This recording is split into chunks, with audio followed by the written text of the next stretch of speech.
Bien, chers amis, on va commencer tout simplement parce que nous sommes sur un réseau Internet et que nous sommes diffusés. Quelques millions de personnes attendent le démarrage de cette conférence.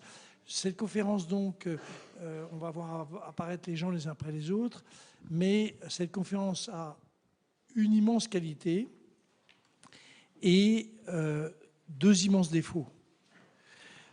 Mais les qualités sont supérieures aux défauts.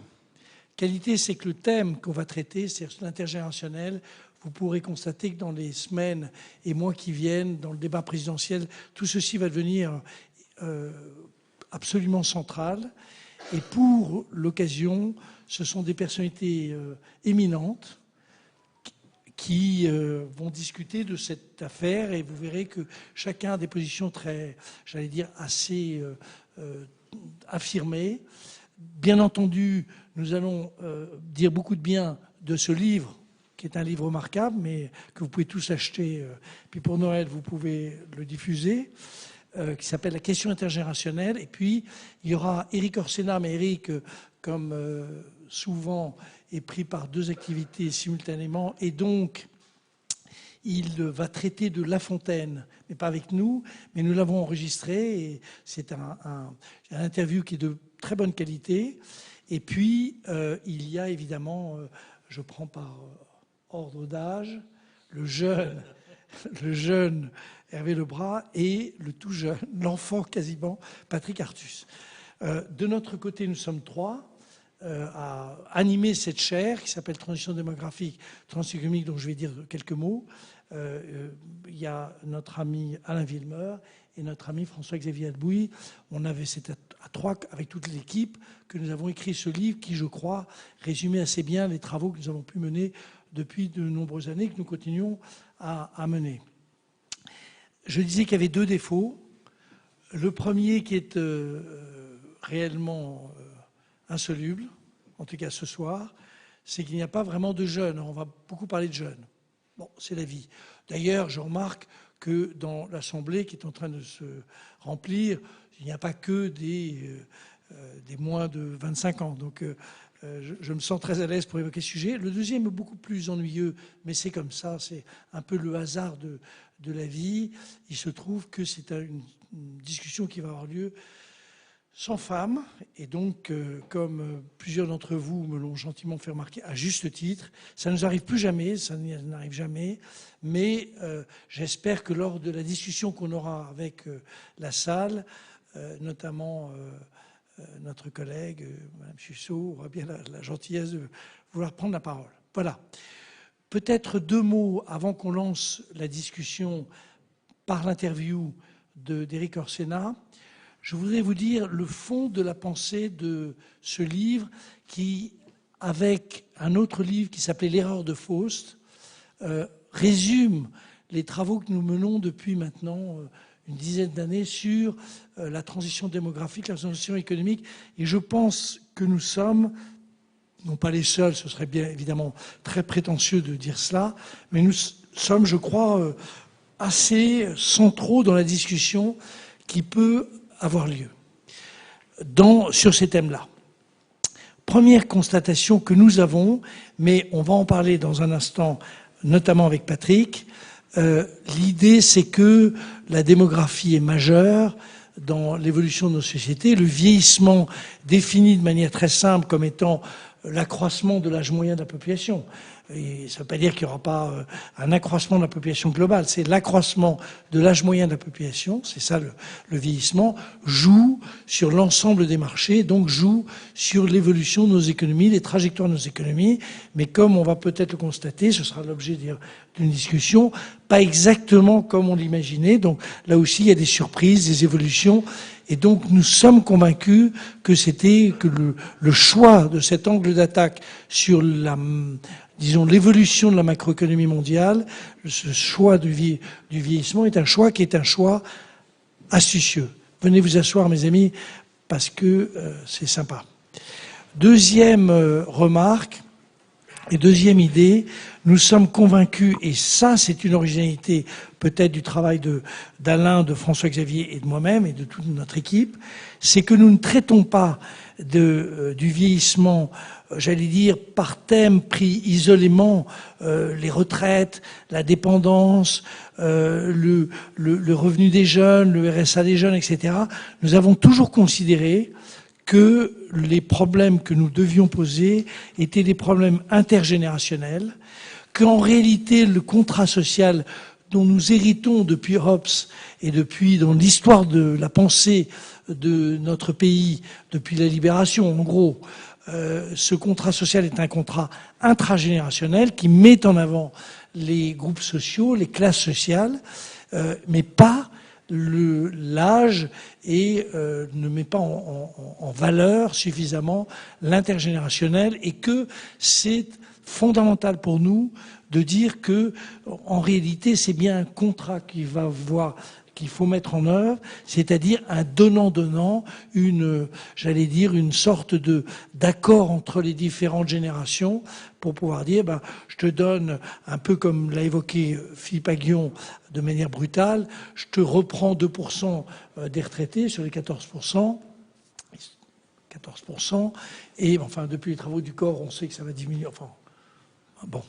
On imagine que le pourcentage du PIB consacré aux retraites va diminuer, mais je te prends 2%, mais je les donne à 2%, je donne ces 2% à des jeunes pour les qualifier mieux. C'est exactement l'approche que nous pouvons avoir, c'est-à-dire véritablement d'essayer de voir comment il peut y avoir un contrat intergénérationnel qui traite d'à peu près tous les sujets.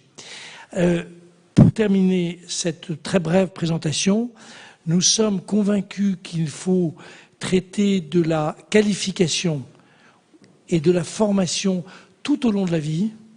Les mots ont leur importance.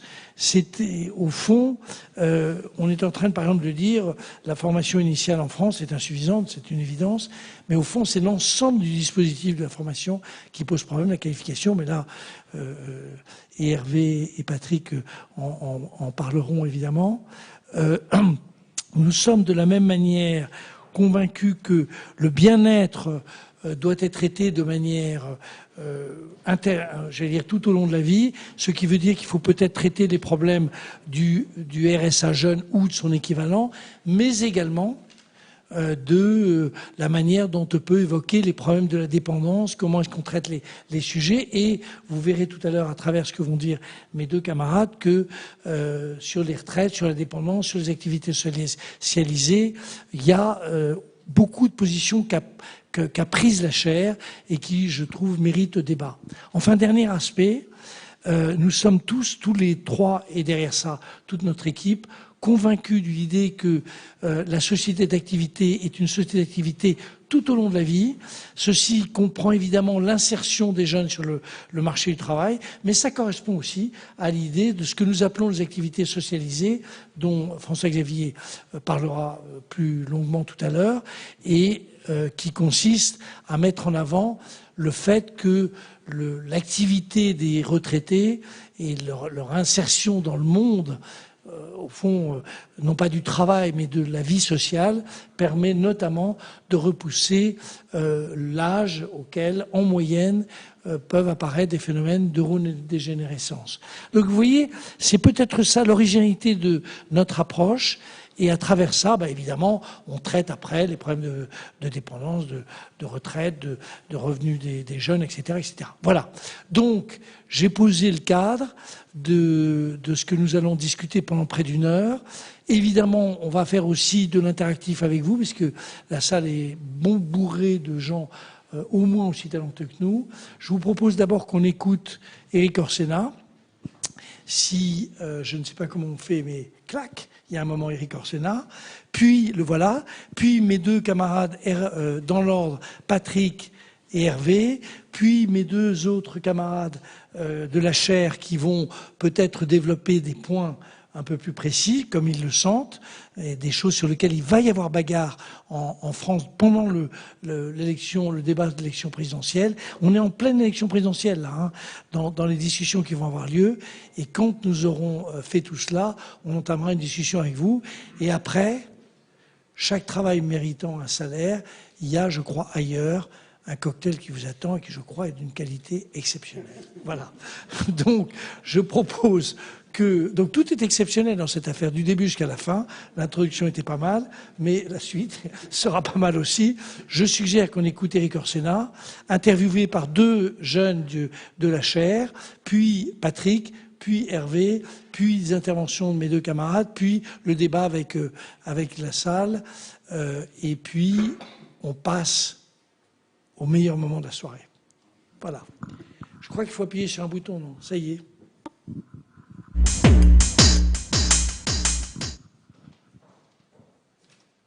Bonjour Monsieur Éric Orsena, vous êtes économiste, écrivain et membre de l'Académie française. Aujourd'hui, nous souhaiterions parler de la question intergénérationnelle. Donc, la crise de la Covid a mis en exergue les tensions qui peuvent exister entre les différentes générations et notamment aussi la défiance entre ces générations. Donc, c'est le sujet de notre livre « La question intergénérationnelle » que nous avons ici. Et c'est cet enjeu majeur que nous essayons de traiter dans notre livre. Donc, nous avons tout d'abord une question. Que pensez-vous de la question intergénérationnelle et qu'avez-vous pensé de notre livre? Eh bien, c'est un livre passionnant qui arrive à temps. D'ailleurs, à temps, c'est le mot. Parce que ça fait maintenant une bonne quinzaine d'années que je travaille sur la mondialisation. Et ce qui me frappe beaucoup, c'est qu'on parle des questions d'espace, des relations entre les territoires, des inégalités entre les territoires. Et on parle aussi des inégalités entre les classes sociales d'une certaine manière qui reviennent. Et on ne pense pas du tout aux questions temporelles. Et ça m'avait frappé, moi, dans les temps anciens, quand l'Iran avait franchi à toute vitesse les étapes vers une, entre guillemets, modernisation, que la société n'avait pas du tout accepté. Et comme ça, on en était revenu à l'ancien temps avec les ayatollahs. Et donc, la question de la temporalité me semble absolument clé. Et mon prochain livre sur la mondialisation sera exactement là-dessus, sur les temporalités, de manière générale. Donc, vous voyez, donc cette question intergénérationnelle, c'est la question, au fond, du temps qui se découpe. Parce qu'on découpe l'espace, mais on ne découpe pas le temps. Et donc, voilà. Et alors, il y a des tas de questions qui sont posées, parce que, qui m'intéressent, parce qu'à titre de l'Académie française, je suis considéré comme immortel, mais quand je vois des Africains, ils me disent, n'oublie pas que tu es immortel, mais pas éternel. Et ils donnent cette précision que j'aime en tant qu'économiste. Et tu sais pourquoi tu es immortel, mais pas éternel? Alors je réponds non. Ils me disent parce que les crédits ne sont pas arrivés. Et alors, c'est exactement une question de crédit. Et comme le livre précédent de Jarvet et de son équipe m'avait passionné parce que c'est des questions de répartition. Donc, il faut répartir. Et il y a une question qui est directement liée à cette affaire-là. On se rend bien compte que la démocratie atteint une limite. C'est pour ça qu'il y a des tentatives vers ce qu'on appelle tout ce qu'on veut, soit la dictature pure, soit la démocrature, soit des choses comme ça. Parce que, au fond, ça ne traite pas toutes les questions. Et notamment une question absolument clé pour moi, c'est comment, dans la démocratie, donner toute sa place au long terme. Puisque par définition, la démocratie, c'est le renouvellement, que le renouvellement maintenant, il est permanent avec les réseaux sociaux, les chaînes permanentes d'information. Donc, comment choisir le long terme quand on est démocrate? Parce que quand on est démocrate, on veut, ce qui est normal, se faire réélire. Et moi, j'ai vu ça sur les questions de l'eau qui sont clés. Quand vous êtes un maire, que vous avez le choix entre ouvrir une nouvelle usine de production d'eau potable et puis des travaux pour réhabiliter les réseaux. Quand vous avez votre usine, nouvelle usine, vous aurez la presse immédiatement. Et vous aurez partout des images des petits-enfants qui s'ébrouent sous des robinets d'eau pure et fraîche. Mais si vous faites la réhabilitation des réseaux, vous allez emmerder tout le monde avec les travaux et ça n'intéressera personne parce que le bénéfice de tout cela n'arrivera qu'après la fin de votre mandat. Donc il faut drôlement de vertu pour choisir un bénéfice au-delà de son mandat plutôt que du tout de suite. Et nous sommes malades du temps en fait. Et moi je pense qu'une des maladies de notre époque, c'est d'être malade du temps, du tout de suite. C'est pour ça que ce pacte intergénérationnel est absolument nécessaire et c'est au fond une autre version du pacte sur la confiance. Parce que quand on voit les vieux de ma sorte qui vont quand même vous laisser une planète pourrie, hein, il faut bien le dire, et que les dettes ne sont pas seulement les dettes financières, c'est des dettes aussi environnementales. Donc honnêtement j'ai honte là. Et donc c'est urgent. Et puis j'aime bien que ce livre ait été écrit justement entre différentes générations. Et qu'il n'y ait pas justement des papis et des mamies qui donnent des leçons à tout le monde. Donc c'est pour ça que ça m'a beaucoup intéressé. Donc vous voyez, je suis extrêmement long sur votre première question. Donc maintenant, je vais essayer d'être bref sur les autres, mais ça va être dur parce qu'il va falloir que je force ma nature, car comme vous le voyez, j'aime la palabre. Merci beaucoup effectivement pour cette réponse. Et concernant ces réflexions sur le long terme et sur la place du long terme, dans ce livre, nous avons effectivement identifié 5 piliers sur lesquels nous considérons pouvoir bâtir un pacte entre les générations. Et ces 5 piliers sont les suivants. Mettre les savoirs au cœur de l'intergénérationnel, être actif tout au long de sa vie, développer une retraite active, assurer le bien-être entre toutes les générations et enfin, rééquilibrer les ressources financières entre générations. Lequel de ces 5 piliers est à votre sens prioritaire? Les 5 en même temps. Les 5 en même temps, parce que c'est évidemment les savoirs. Quand vous voyez, parce que les deux sont liés, nous sommes une société d'héritiers. Une société d'héritiers. Je vous donne un exemple très précis. J'ai travaillé comme un fou toute ma vie. J'ai 74 ans. Toute ma vie, j'ai travaillé, avec des succès littéraires. Eh bien, quand je vois que la maison que j'ai achetée pour 500 000 €, elle vaut 2 millions, sans impôt, puisque c'est ma résidence principale, eh bien, c'est une honte. Une honte absolue, parce que tout mon travail est moins que ma rente. Donc, je vais vous dire, moi, j'ai un ennemi, premier et avant tout, c'est la rente. Je hais la rente, et pour être franc, les rentiers et les rentières. C'est-à-dire que moi, j'aurais une vision tout à fait radicale sur ces questions. C'est-à-dire que quand vous avez transmis à vos enfants la manière d'éduquer et puis, disons, une maison, après, on arrête. Donc, vous voyez, je me mélanchonise sur ce point-là, qui est absolument clé. Et c'est complètement lié. Parce que si vous êtes des gens, regardez ce qui se passe entre les années 1950, quand vous voyez les entrées à Polytechnique ou dans les écoles, bien, il y avait évidemment beaucoup plus de gens des classes populaires que maintenant. Maintenant, c'est tous des profs, des enfants de fonctionnaires ou de cadres. C'est pas possible. Ça va péter, c'est pas possible. C'est pas possible. C'est pas possible d'abord de manière éthique, morale, et c'est aussi quel gâchis. Parce que ça veut dire qu'une grande partie de la population n'est pas appelée à jouer collectif et à jouer dans le travail. Quand vous voyez encore et toujours, malgré les efforts très méritoires de bancaires, que encore, entre un quart et un cinquième de la population ne maîtrise pas la langue française en classe de 6e, mais c'est fini pour eux. C'est pas possible. C'est pas possible. C'est pas possible ce genre de choses-là. Notre société n'est pas possible. Moi, Dieu sait si je ne suis pas pour la décroissance. Dieu sait, mais vraiment une autre croissance, à la fois pour respecter les êtres humains, respecter la nature dans laquelle l'espèce humaine est embarquée. Donc moi, je suis très très radical. En fait, je serais plus radical que vous sur ces questions notamment de transmission. Les transmissions du savoir, eh bien, d'une certaine manière, c'est contradictoire avec la transmission de la rente immobilière, notamment. Et il y a toute une suite. Moi, vous savez, c'est... Alors, moi, je suis à la fois romancier, bien sûr, et donc aussi, d'une certaine manière, dans la réduction. Donc, vous posez la question très, très justement, question intergénérationnelle, mais honnêtement, c'est un peu jargonneux, ça. Il faudrait dire la fin des rentes. La fin des rentes. Et c'est la suite de grands livres précédents que vous avez publiés sur les différentes répartitions. Les répartitions actuelles dans notre société nous conduisent à notre perte. Et alors, notre perte, ça veut dire quoi? c'est-à-dire que le pacte de confiance sera rompu, et notamment avec le savoir. Comment voulez-vous faire confiance au savoir alors que la répartition du savoir est complice de tous ces dérèglements? C'est pas possible, c'est normal. Et si on rompt le pacte avec le savoir, regardez ce qui se passe.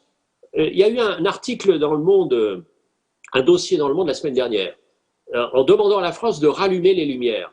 Mais Dieu sait si je ne suis pas non plus un adepte du déclin et tout ça, etc., enfin de la philosophie du déclin, mais ça ne va pas du tout. Comment peut-on ne pas obliger à avoir une part minimum du revenu national qui soit adressée, qui soit orientée vers le savoir et puis l'égalité des savoirs? C'est pas possible. Moi, alerte rouge, hein, je suis optimiste et par tempérament et par morale, mais là, ça va pas. Donc, la question intergénérationnelle, rentrer, si je peux me permettre, rentrer plus dans l'art. Voyez, pas de jargon. Allez, on cogne, on fait du slam. Merci. J'avais une dernière question.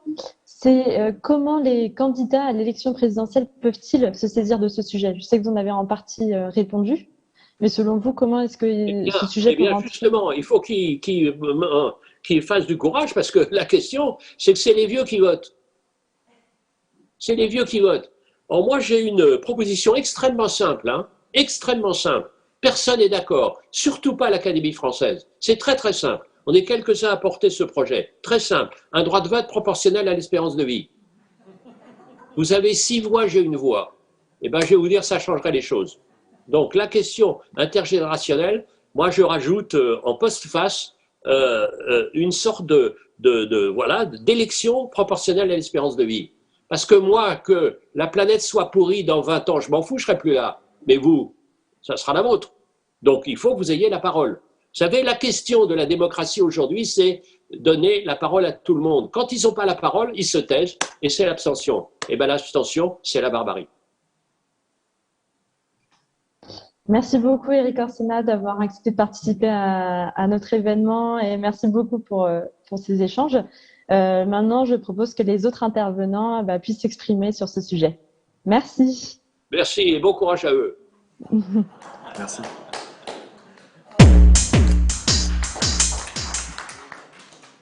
Bon, alors, Patrick. Bonsoir à tous. C'est pas trop facile après Eric, mais je vais pas utiliser exactement le même ton. Je voulais faire 2 points, un point un peu théorique et un point qui est dans la lignée de ce qui vient d'être dit par Éric Orsena.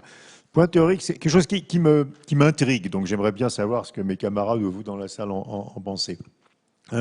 Quand on enseigne les effets du vieillissement démographique à des étudiants, en général, on arrive à des conclusions relativement claires, ce qui sont que dans une société où il y a un vieillissement démographique important, on a de plus en plus de mal à avoir de l'épargne risquée.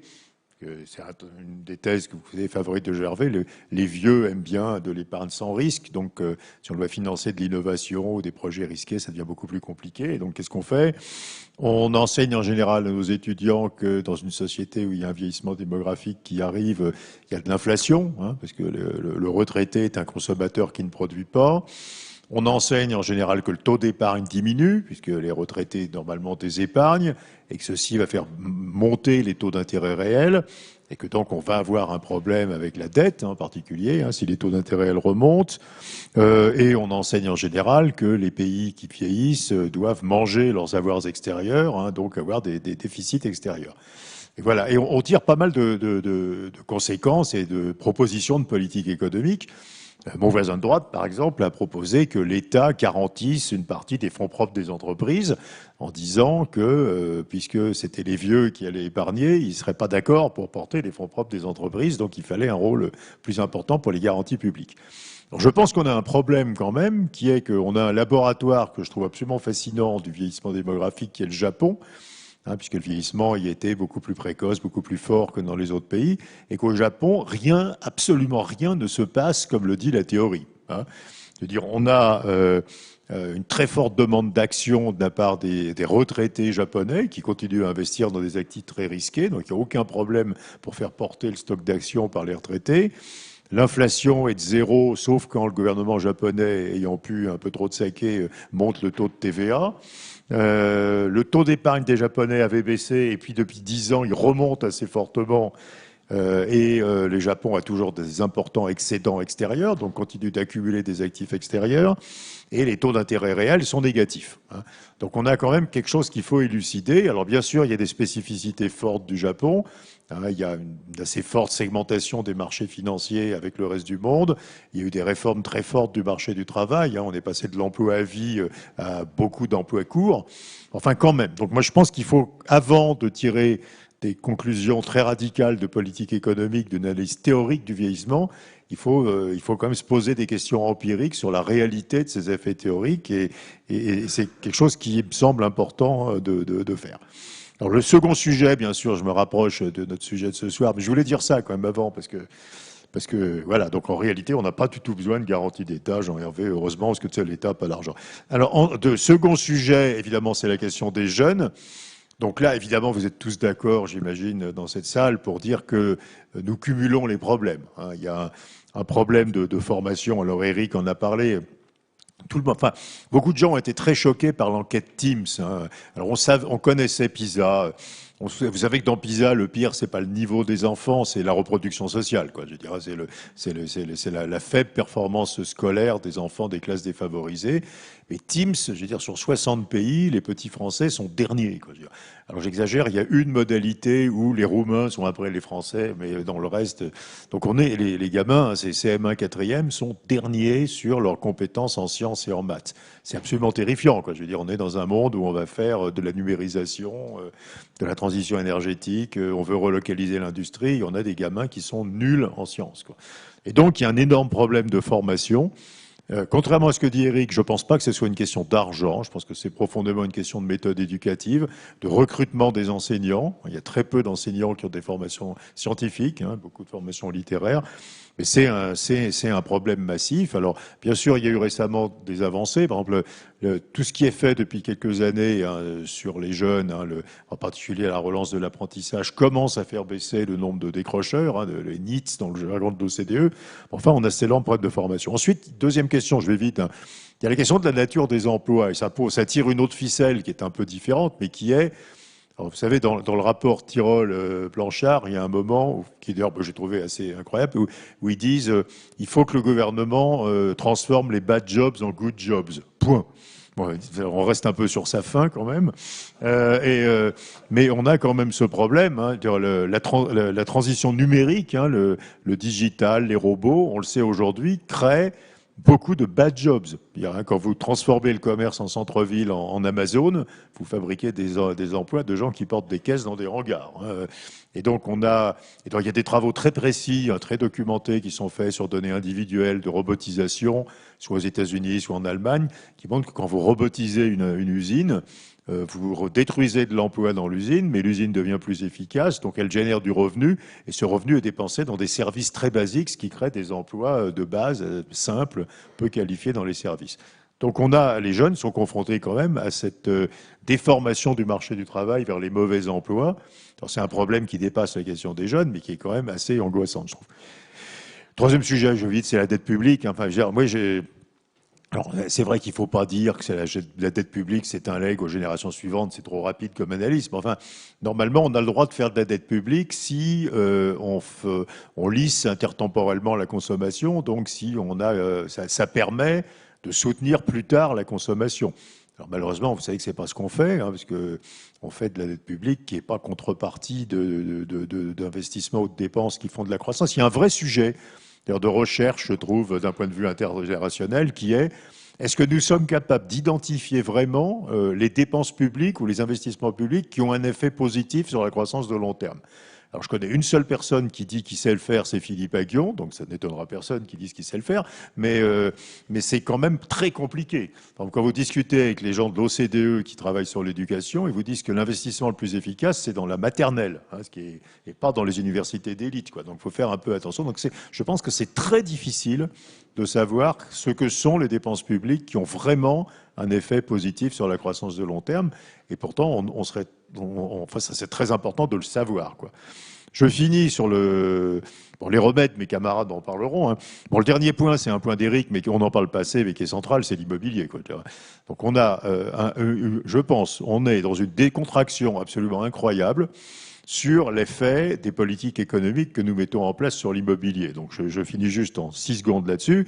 Qu'est-ce qu'on fait depuis le début de la crise de la Covid? On fait des déficits publics qui fait qu'on donne de l'argent aux ménages qui ne peuvent pas le consommer pendant la Covid puisque les magasins sont fermés et qui, avec ça, achètent des logements. Et on construit pas plus, hein, et c'est vrai dans tous les pays, c'est pas seulement la France, et donc ils achètent des logements anciens, et donc on fait monter les prix des logements.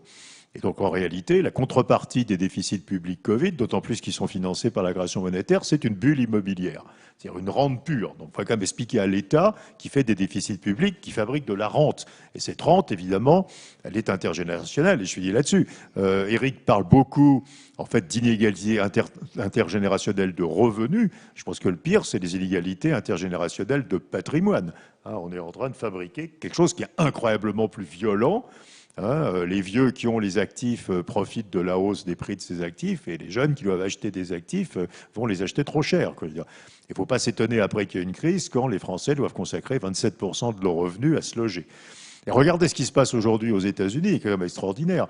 On dit le taux d'emploi aux États-Unis diminue. Mais pourquoi est-ce que le taux d'emploi aux États-Unis diminue? Alors, il y a des gens qui n'ont pas regardé les chiffres et qui disent oui, c'est tous ces Américains un peu qualifiés qui ne reviennent pas sur le marché du travail parce que les salaires sont trop bas.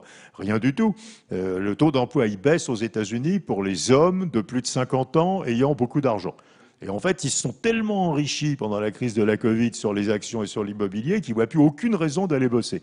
Donc là, vous êtes en train de fabriquer par ces politiques économiques une économie de rente pure, quoi, je veux dire. Et c'est quelque chose qui est, voilà, c'est vraiment, j'abonde dans le sens d'Éric, mais c'est vraiment les problèmes de patrimoine, quoi, qui sont importants, beaucoup plus, il me semble, que les problèmes de redistribution de revenus.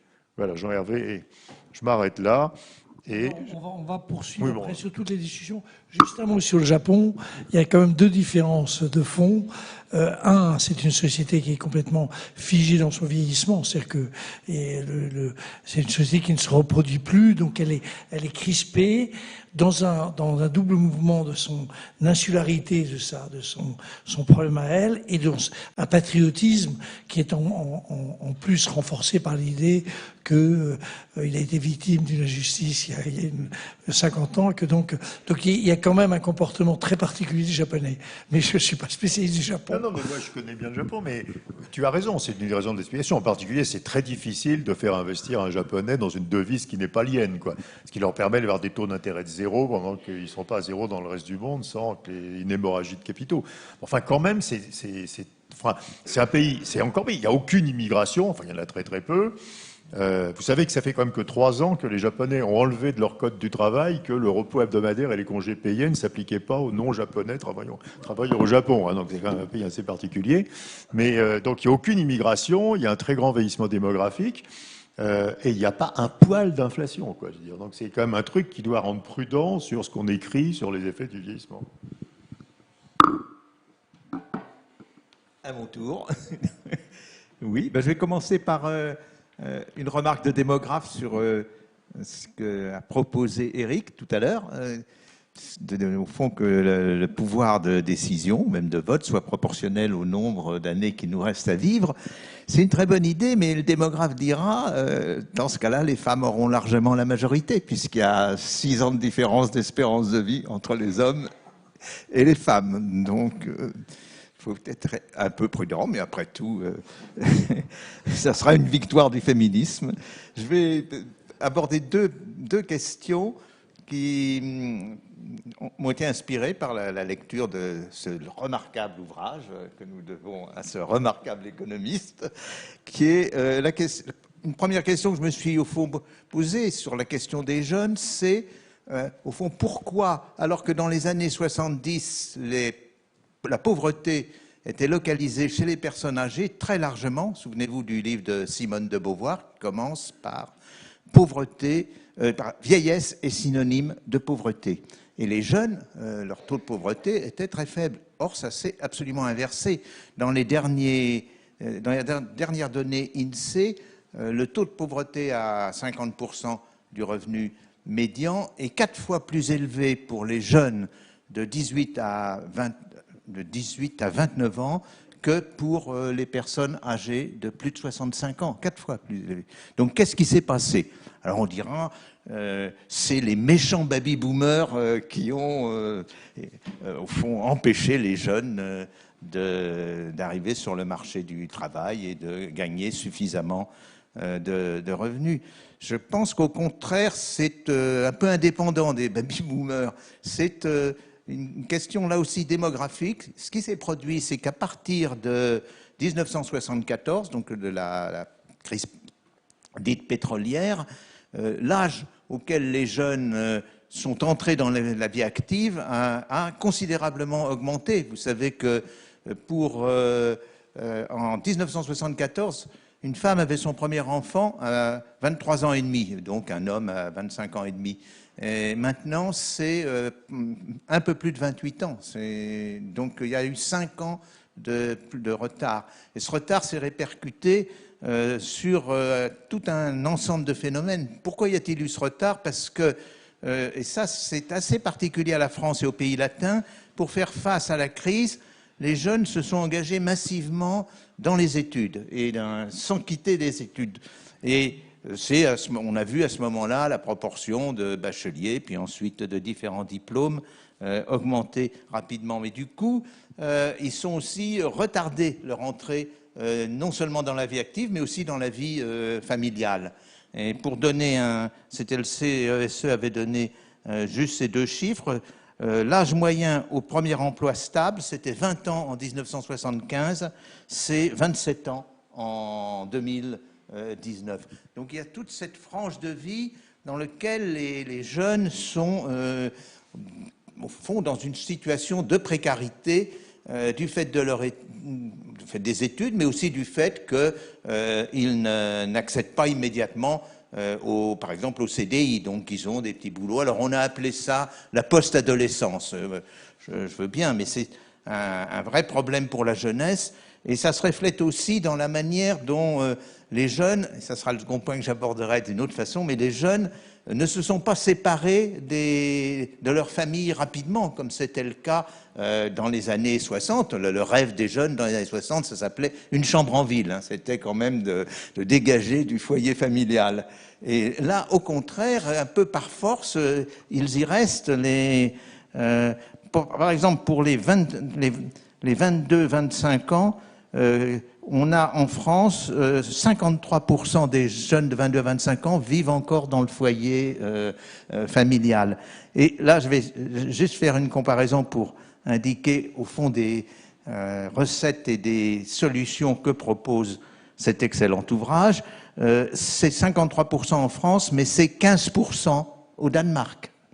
Et c'est 88% en Espagne et en Italie.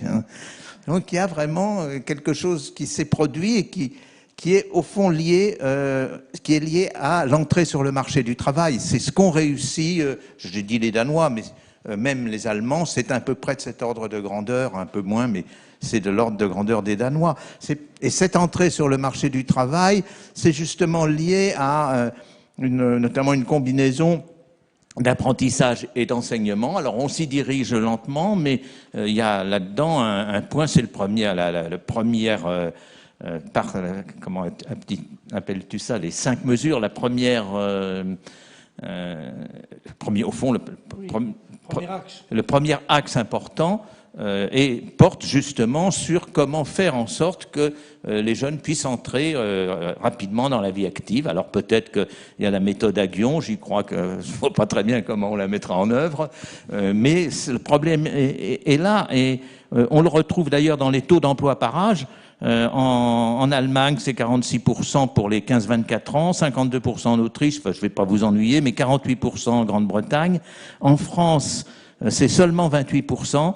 En Italie, en Espagne, c'est 16 et 17%. Donc, il y a une cohérence de tous ces chiffres. Alors, là-dedans, c'est au fond un point extraordinairement important, c'est de faire face à cette spécificité des pays latins. Et de ce point de vue-là, la France est un pays latin.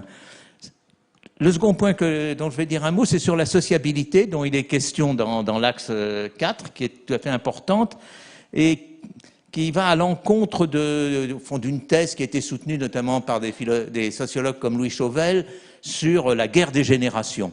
Alors vous savez que quand on regarde les enquêtes, par exemple les eurobaromètres, on teste les personnes sur le sentiment qu'elles ont de leur famille, on a pour la France 94% d'opinions positives.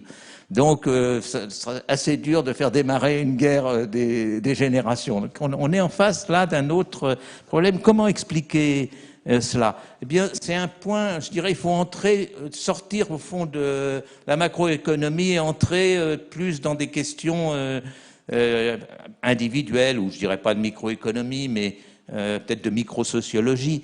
Il se trouve que, par exemple, les échanges intergénérationnels, les transferts à l'intérieur des familles sont importants. Et c'est des transferts que l'État ne peut souvent pas réaliser parce que c'est très fin. C'est-à-dire il faut acheter une voiture à un moment donné ou la faire réparer ou bien donner une caution pour un enfant qui veut prendre un logement en location. Donc cet ensemble de pratiques soude les familles et ça s'est fait assez progressivement. Au fond, quand on était dans l'Europe classique du XVIIe et du XVIIIe siècle, il y avait une assez forte hostilité entre les générations. Les jeunes Anglais, à 12 ans, on les mettait à la porte pour qu'ils deviennent life cycle workers ou life cycle farmers, c'est-à-dire que pendant un certain temps, ils étaient garçons de ferme, et puis ensuite ils reprenaient, ayant fait des économies ou leurs parents étant morts, ils reprenaient une exploitation. En France, on avait la même chose, surtout en France du Nord, où il était vraiment peu fréquent que des jeunes cohabitent avec leurs parents dès que ces jeunes étaient avaient fondé une famille. Donc il y avait une hostilité et ça s'est transformé progressivement. Au fond, on peut dire que si on fait littérairement, le père Goriot est un très bon exemple parce que d'un seul coup, au fond, il prend en considération la génération suivante. Alors c'est la moitié du chemin parce que la génération suivante, comme vous le savez, ces deux filles ne le prennent pas du tout en considération.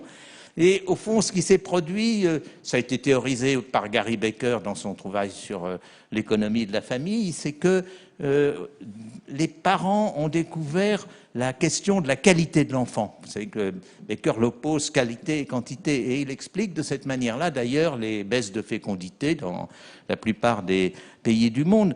Et donc, les parents ont investi dans les enfants. Alors, tant du père Goriot, il n'y a pas eu tout de suite une réponse, mais elle est venue progressivement, et je pense qu'actuellement cette réponse est assez forte, justement du fait, et c'était mon premier point, de cette cohabitation plus longue des deux générations. Après tout, quand on partait dans les années 60, c'était la fin de la crise d'adolescence. Donc il y avait, mais là, la crise d'adolescence est passée, donc on reste dans le foyer familial, on reste en échange avec les parents, et la compensation financière, la compensation aux aides financières, c'est, on pourrait dire, des aides de sociabilité pour la génération la plus élevée. On va au repas de famille le dimanche ou des choses de ce genre-là.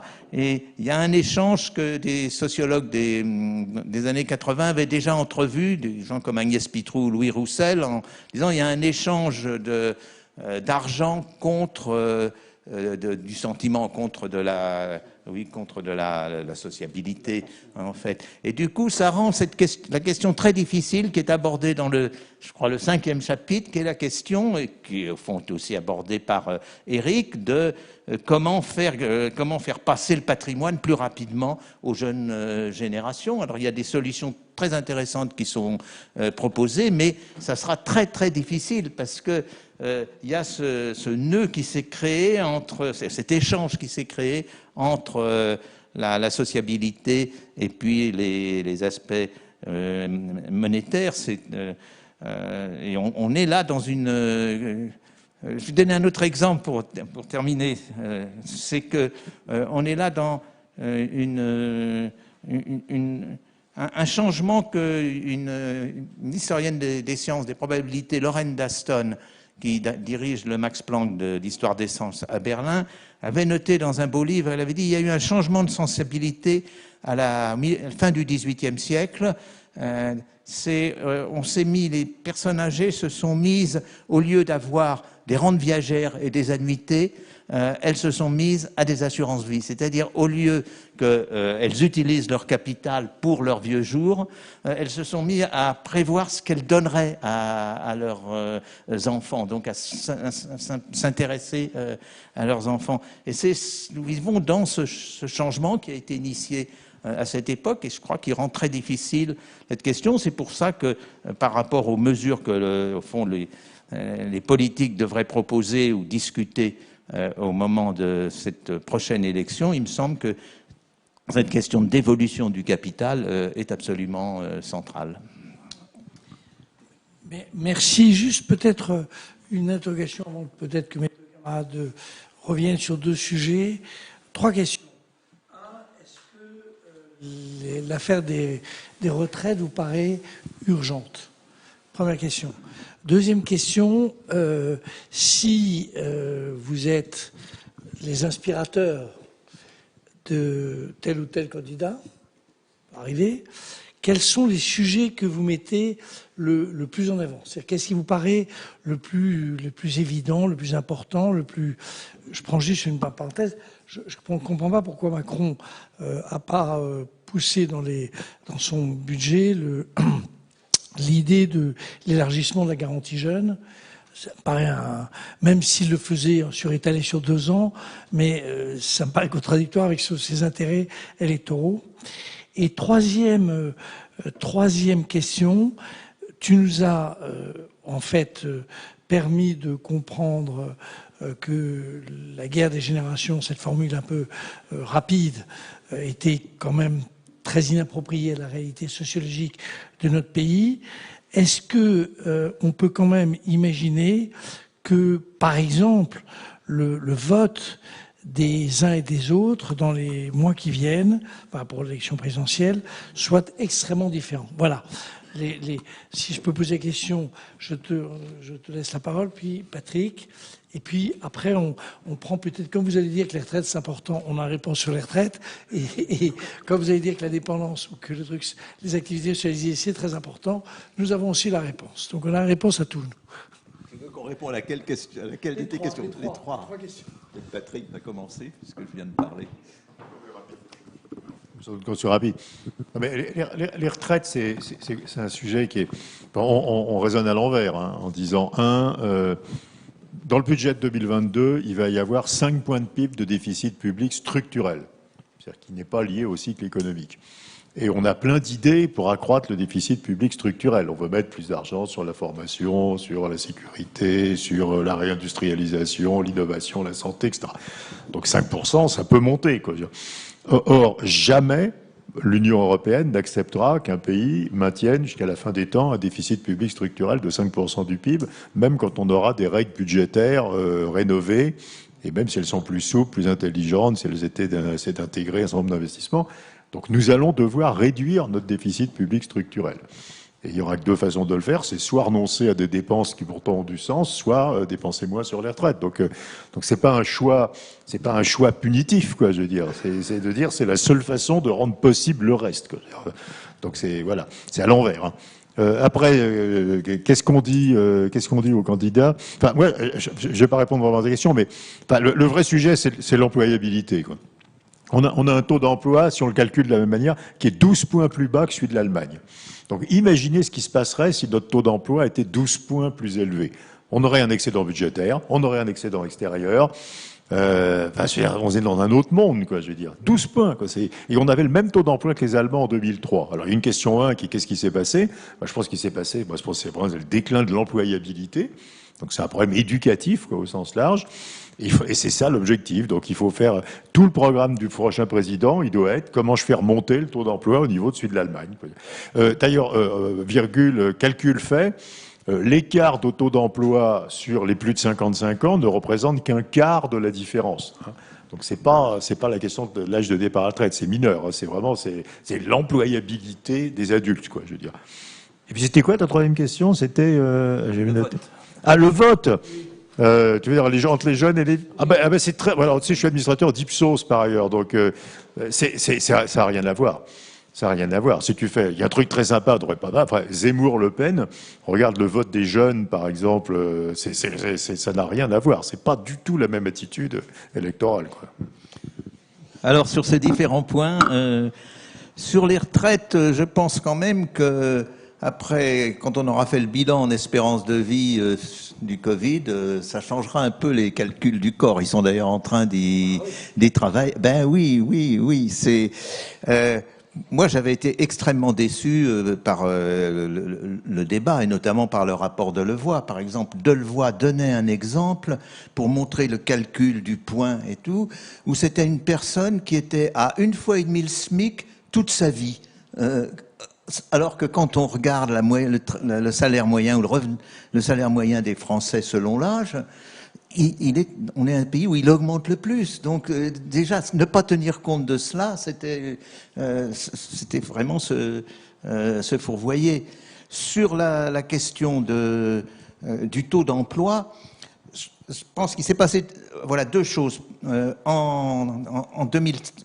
2005, les femmes allemandes travaillaient nettement moins que les femmes françaises, ce qui abaissait au fond le taux d'emploi. Maintenant, on est presque à égalité. Et donc maintenant, ce qui pèse, c'est au fond les chiffres que j'ai donnés tout à l'heure, c'est le taux d'emploi des jeunes qui pousse le taux d'emploi de l'ensemble vers le bas. Sur les votes politiques, il y a quand même mon impression est que justement, pris dans ce cocon familial, dans ce bonheur privé, malheur public, les jeunes, justement, se différencient. Leur voie pour se différencier des autres générations, ça sera avec le bulletin électoral quand ils iront voter, parce que c'est un autre problème, ils votent assez peu. Mais dans les sondages récents, très clairement, les jeunes au-dessous de 30 ans votent un peu plus, 2 fois plus que la moyenne pour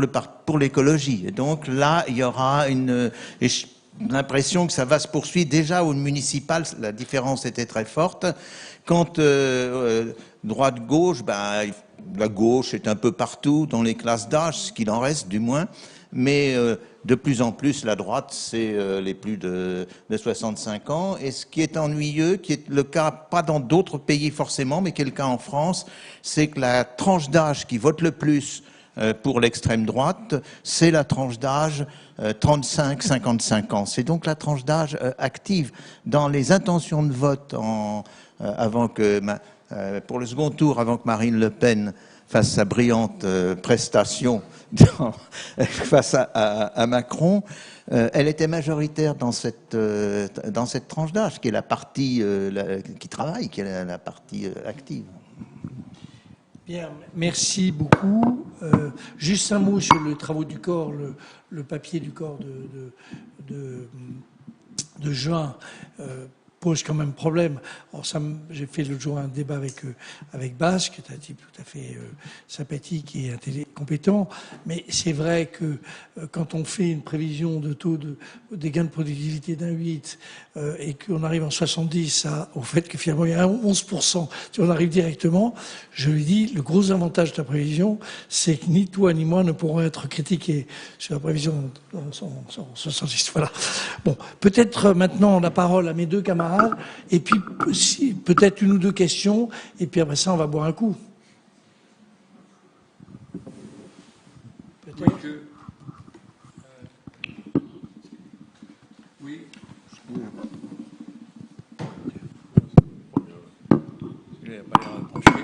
Merci. Oui, la question des retraites, c'est la question intergénérationnelle par excellence. Évidemment, puisque le système des retraites lie les différentes générations en tant que contributeurs ou bénéficiaires. Et donc, on s'est particulièrement attaché dans ce livre à essayer de définir une réforme des retraites. On a été très ambitieux, puisqu'on a même parlé d'un système de retraite optimal.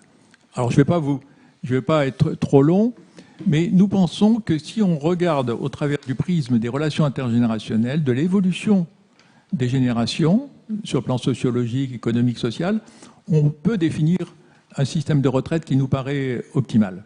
Alors, je vais prendre quelques exemples un peu, pour ne pas être trop long. Le régime par points, hein, la réforme qui avait été préconisée par le président était celle d'un régime par points. Ça nous semble indispensable quand on regarde le système par annuité actuel qui défavorise les jeunes générations. Le système par annuité défavorise les jeunes générations parce qu'il défavorise ceux qui ont des carrières discontinues, hachées, etc. Donc si on regarde, si on veut favoriser et tenir compte de l'évolution des carrières qui ne sont plus continues depuis maintenant au moins 2 décennies, il faut un système par points, c'est le plus juste. L'indexation sur les salaires, par exemple. Si on veut prendre en compte le pouvoir d'achat des retraités, c'est dans l'économie de services dans laquelle on est, on aura de plus en plus de services à la personne, par exemple. Si on veut que les retraités puissent bénéficier de ces services à la personne, puissent se payer ces services à la personne, il va falloir augmenter les retraites. Ces services à la personne vont suivre l'évolution des salaires.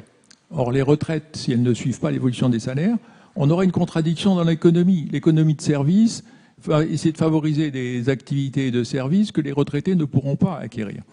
Bon, donc, c'est pour ça que d'ailleurs, dans les pays qui nous ont entourés, il y a eu des réformes avec une indexation sur les salaires, corrigée parfois par un correcteur démographique, mais avec une tendance. Troisième exemple, c'est l'épargne retraite. Tous les pays qui ont réussi des réformes de retraite ont généralisé ou en tout cas rendu très incitatif l'épargne retraite. L'épargne retraite, ça permet non seulement évidemment d'épargner pour sa retraite et d'avoir une retraite supérieure, ça permet de doper l'économie. Les fonds, en France, on manque de fonds d'investissement, de fonds de pension très importants qui investiraient dans les PME, etc. Or, à l'heure du changement climatique, par exemple, ça devient primordial d'avoir des fonds d'investissement considérables que d'autres pays ont et que nous n'avons pas. Voilà. Donc, l'épargne retraite, c'est aussi l'exemple où ça serait gagnant-gagnant, c'est-à-dire qu'effectivement, les actifs épargnent davantage, les retraités, quand ils seront retraités, ils auront une meilleure retraite et ils auront en même temps dopé l'économie. Bon, il y a toute une série de points qu'on aborde. Je vais en rester là, sauf le dernier point, la méthode de la réforme. Puisqu'il faut faire une réforme des retraites, ça paraît indispensable. Il faut évidemment reculer l'âge de la retraite. Le débat est lancé. Donc, c'est pas pour nous ce qui est le plus important. Mais sur la méthode, on a préconisé, il y a déjà plusieurs années, on a préconisé une méthode de convergence par étapes. On avait fait une analyse multidimensionnelle de tous les systèmes de retraite, des 42 systèmes de retraite, et on avait constaté que c'était très difficile, voire impossible, de vouloir unifier tous ces systèmes de retraite. Et la réforme des retraites a en quelque sorte un peu explosé en vol, parce que de notre point de vue, c'est absolument infaisable. Il faut, par contre, unifier, et ça doit être faisable, les régimes des salariés, des fonctionnaires, de la fonction publique, des régimes spéciaux. C'est tout à fait possible. Et il faut tenir compte de ces réalités qui sont ancrées dans l'histoire. Voilà. Donc, ce qui fait qu'on continue à penser que la réforme des retraites est indispensable et qu'on peut aller vers une réforme d'un système qui pourrait être optimal sur le plan en tenant compte des relations intergénérationnelles. Merci. Peut-être quelques mots de François-Xavier. Oui, mais écoute, moi, je voulais parler évidemment de la dépendance, qui est le point focal de la retraite. Parce que si ça nous embête, si l'âge de la retraite est un débat, c'est l'espérance de vie en bonne santé, ainsi de suite, etc. Et cette dépendance devient un problème d'entreprise, c'est pas simplement un problème de société. 20% des salariés en France sont réputés aidants. Et on attend, est-ce que ça passe à 25%? Donc c'est un problème crucial de productivité, de management et d'une complexité et de sens général de la société. Enfin, c'est un truc très, très puissant. Et je voulais, à partir de là, rebondir sur le Japon et sur l'expérience japonaise. Dans le précédent livre, on avait regardé un peu en détail le Japon et on s'était aperçu que s'il s'était passé un truc phénoménal, ils se sont pris la crise du vieillissement, enfin l'acmé du vieillissement, en même temps que la crise de 92. Et donc, tout s'est stoppé. Et là, ils ont perdu une génération. C'est-à-dire une génération qui n'est pas sortie de chez elle, qui n'a pas été au travail, qui ne s'est pas mariée, qui n'a pas acheté de logement, qui n'a pas acheté de voiture, qui a marché, etc. Il s'est passé ça. Et là, ils ont pris peur. Alors, c'est vrai, avec un côté très nationaliste, impérial japonais, ils ont pris peur. Et ils ont mis en place des politiques de renforcement, tout ce que vous disiez tous les 5, de renforcement, d'investissement dans l'éducation, de politique nataliste aussi décisive. Et finalement, ils ont réussi à surmonter cette crise du vieillissement. Et aujourd'hui, en Asie, en Allemagne aussi, les modèles qui tournent de croissance et vieillissement, ils sont très intéressants parce qu'ils mettent l'accent, ils font plus le ratio de dépendance, jeunes à l'école, vieux à la retraite, suractifs. Ils font, qu'est-ce que j'aurai comme population qualifiée en âge de travailler demain.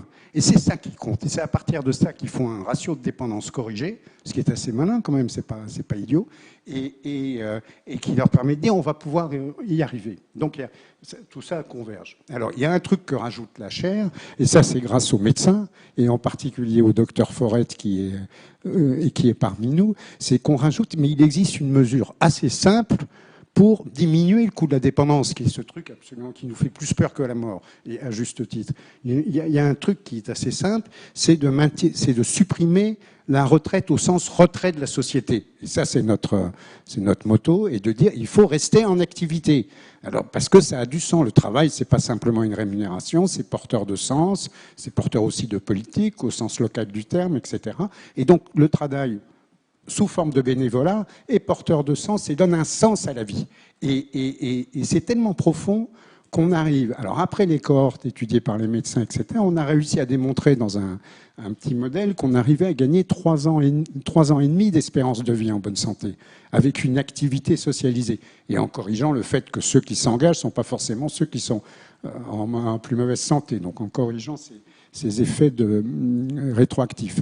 Et ça, c'est phénoménal, ça, c'est fondamental. C'est quelque chose qui peut complètement bouleverser la manière de réfléchir à ces sujets de retraite et quel est le sens d'être vieux à la retraite et d'attendre la dépendance, en quoi ça a un sens, et c'est de trouver un engagement socialisé. On a une preuve de ça, c'est qu'on a mené une enquête très complète avec un de nos partenaires, l'UMR pour ne pas le citer, auprès des enseignants retraités. Et là, on s'est rendu compte, alors on sait tout ce qu'on dit sur les enseignants, le malaise des enseignants, etc. Et en gros, après 3 ans un peu rock'n'roll en moyenne, où il faut qu'ils atterrissent, 3 ans après leur départ en retraite, ils se déclarent non seulement heureux dans leur vie, mais heureux de leur carrière d'enseignant passé, et ils s'engagent dans des activités de bénévolat qui sont assez souvent du tutorat de jeunes, mais pas simplement. Et il y a donc vraiment là, c'est plus qu'une solution, c'est plus qu'une solution politique. Et pourquoi c'est un sujet politique? Parce que dans les CSP+, les professions libérales, etc., on reste assez actif tard dans la vie, parce qu'on est sollicité, il y a des réseaux, parce que c'est comme ça. Mais quand on est un employé, un cadre moyen d'une entreprise qui part en retraite un peu aigri, qui n'a pas eu la progression de carrière qu'il espérait et qui a un départ parfois heurté, un peu brutal, ben on a tendance au repli sur soi assez tôt. Et donc on précipite les ennuis de santé et ainsi de suite. Ça, c'est vraiment quelque chose d'original grâce à la faculté qu'on peut apporter à la chaire, c'est de croiser ça. Alors, on travaille avec Nathalie Chussot sur beaucoup de projets de valorisation des lycéens. L'université peut jouer un rôle là-dedans. Comment on peut mettre les retraités en activité, entre guillemets, en activité bénévole, au bénéfice du reste de la société. Et ça rejoint tout ce que vous avez dit. Enfin, c'est fondamental, c'est quelque chose d'ontologique. Il y a peut-être un dernier truc. Non, mais voilà, on va arrêter parce que tout le monde a soif. Bon, nous, on maintient le bénévolat et donc on va aller, alors je ne sais pas où c'est, je crois que c'est en dessous. Enfin bon, voilà, on va boire un petit coup ensemble. Hein? Ah oui, question.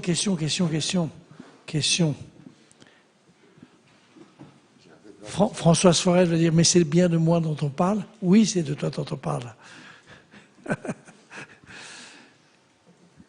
Oui. Oui, bonsoir. Peut-être un point, Jacques Pelletan, pour modérer la culpabilité générationnelle d'Éric Orsena. On a essayé de regarder, notamment avec Hippolyte Dalbis, ce qui maintenait une consommation extrêmement forte au-delà de 65 ou 70 ans, notamment ces dernières années. Et c'est pas forcément la manne publique, notamment des retraites, puisque la modification de l'indexation, notamment dans les années 90 sur l'inflation, a eu un impact très fort là-dessus. C'est pas forcément les loyers implicites non plus, parce que quand on parle d'une maison à 2 millions d'euros, ça peut faire des loyers implicites qui sont très élevés. C'est pas les revenus d'actifs, et on se rend compte en fait que les revenus des plus de 60 ou 65 ans, en proportion de ceux des actifs, sont restés extrêmement stables, voire légèrement décroissants sur ces dernières années. Et en fait, le fait qui semble massif, ça mérite d'être un peu confirmé, c'est qu'en fait, les seniors ne vont pas encore tout à fait puiser dans leur patrimoine, mais cessent de l'accumuler. C'est-à-dire le taux d'épargne au-delà de 60 ou 65 ans s'est réellement écroulé sur les dernières années.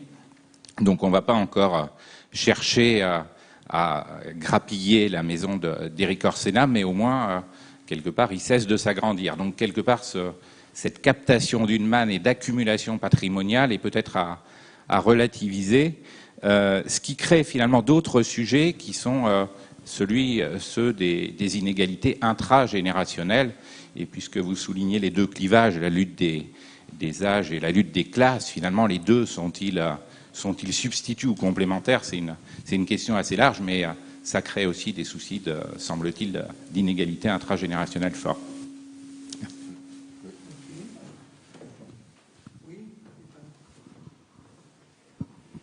Oui, Dominique Thierry, France Bénévolat. Je suis évidemment partisan du bénévolat. Mais ce qu'on constate, c'est une diminution drastique du bénévolat des seniors depuis plusieurs années. On l'a analysé, on a analysé les causes, etc. Et je pense que il n'y a aucune réaction sur cette situation qui est complètement paradoxale par rapport à ce que vous dites. Deuxième point que je soulignerais, c'est quand même la formidable contradiction entre la sphère privée et la sphère publique. Il y a une formidable solidarité intergénérationnelle dans la sphère privée, vous avez souligné, qui n'est pas seulement monétaire d'ailleurs, hein, et une exclusion générationnelle dans la sphère publique. J'ai une formule un peu crue. J'ai dit que les Français aimaient beaucoup leurs enfants, même surinvestissent sur leurs enfants, mais détestent les jeunes. Et à l'inverse, les petits-enfants adorent leurs grands-parents, mais détestent les vieux. Donc il y a ce paradoxe. Et là, derrière ça, il y a tout... Alors, on ne va pas développer, mais il y a aussi toutes les représentations qu'on a sur les générations qui sont quand même au cœur du sujet. Mais là, on est plutôt sur le sociologique et le micro.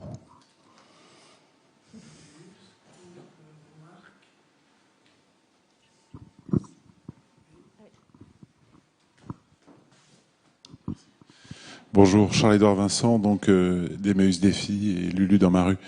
Une question, là il y a des idées, on est dans la campagne présidentielle démarre, quels sont vos projets pour le livre, comment vous allez le faire connaître, pousser ces idées, c'est quoi le plan d'action en fait ?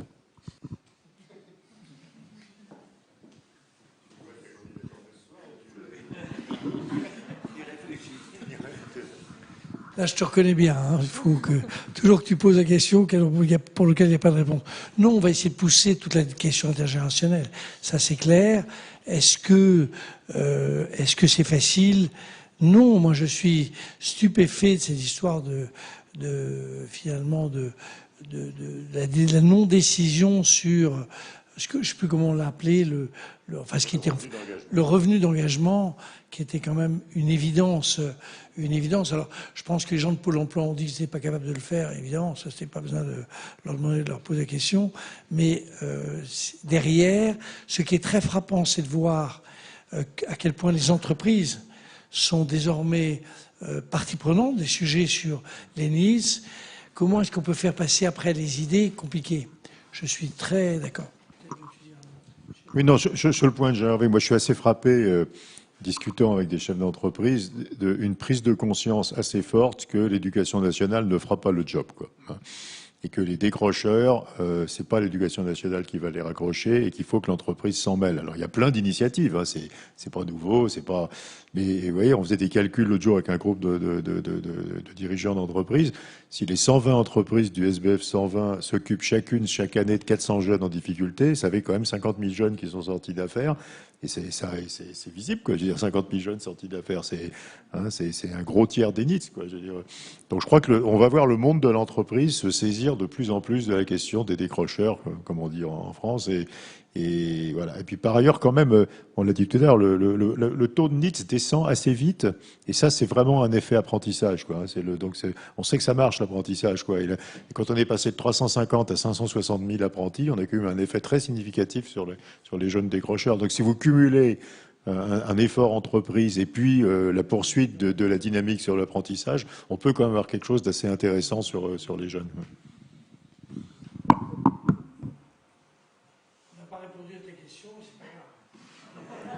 La réponse, c'est qu'il se présente le 19 au soir. Hein, donc vous êtes quand même... Bon, s'il y a d'autres questions, s'il n'y en a pas d'autres, réjouissons-nous ensemble d'avoir réfléchi. Je pense que c'était un exercice utile. Ce n'est que le tout début d'exercice. Évidemment, il faut qu'il y ait des jeunes, il faut qu'il y ait des femmes. Enfin, il faut faire corriger la trajectoire de départ, mais c'est quand même une bonne chose que cette réunion ait lieu. Et un grand merci d'avoir assisté avec autant de gentillesse et de compréhension.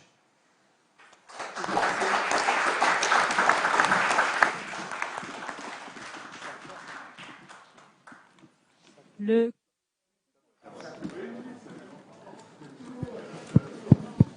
cocktail aura lieu au premier étage. Merci de descendre.